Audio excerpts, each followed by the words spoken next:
Suajlar Yahya apsishava shwara shah apkhyara qastsar stakhub Sara apshwa ჭუდალა ბზია ის ბოით იმ წლებს არავინ დაუტოვებია ტკივილის გარეშე, მაგრამ ჩვენ შეგვიძლია დავუბრუნდეთ ჩვენს საწყის, ჩვენს ერთიანობას. ამ სიტყვებით მიმართა აფხაზეთის ავტონომიური რესპუბლიკის მთავრობის თავმჯდომარემ ლევან მგალობლიშვილმა დროებით ოკუპირებულ აფხაზეთში მცხოვრებ მოსახლეობას. ეს იყო პირველი შემთხვევა, როდესაც აფხაზეთის მინისტრთა კაბინეტის ხელმძღვანელი აფხაზებს მშობლიურ აფხაზურ ენაზე ესაუბრა და ერთმანეთისკენ დიდი ნაბიჯების გადადგმის იმედი გამოთქვა. გვაქვს მთავრობის გასვლითი სხდომა ანაკლიაში სადაც უნდა განვიხილოთ ძალიან ბევრი და მნიშვნელოვანი საკითხები. აქედან ყველაზე უფრო ახლოს ვართ ჩვენს აფხაზ დებთან და ძმებთან.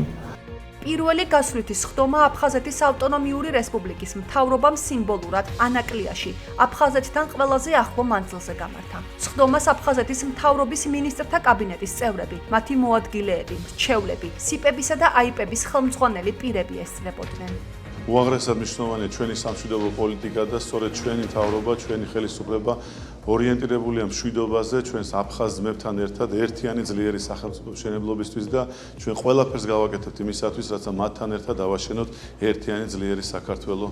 მთავრობის გასვლით სხდომაზე აფხაზეთის სკოლამდელ დაწესებულებებსა და საჯარო სკოლებში არსებული მდგომარეობა, პოლიკლინიკების მომსახურების ხარისხის გაუმჯობესება და ჯანდაცვის სფეროში არსებული საჭიროებების ეფექტიანად გადაწყვეტის გზები განიხილეს. აფხაზეთის საინფორმაციო ანალიტიკურ ცენტრს დაევალა აფხაზეთის მთავრობის მიერ განხორციელებული პროექტებისა და პროგრამების შესახებ დევნილი საზოგადოების ინფორმირებულობის დონის გაზრდა. საუბარი ასევე შეეხო სამეგრელო ზემოსვანეთის რეგიონში მცხოვრები დევნილი მოსახლეობისთვის განხორციელებულ და სამომავლოდ დაგეგმილ პროექტებს. სხდომის ფორმატში მთავრობის წევრებმა მიმდინარე წლის 9 თვის ბიუჯეტის შესრულების ანგარიში მოისმინეს. ლევან მგალობლიშვილის დავალებით აფხაზეთის მთავრობაში შემავალმა თითოეულმა სტრუქტურამ მაქსიმალური უნდა გააკეთოს დევნილი მოსახლეობის კეთილდღეობისთვის და ღირსეულ პირობებში ცხოვრებისთვის. მთავარ მიზნად კი დეოკუპაცია, ღირსეული დაბრუნება და აფხაზ ხალხთან ერთად მშვიდობიანი თანაცხოვრება დასახელდა.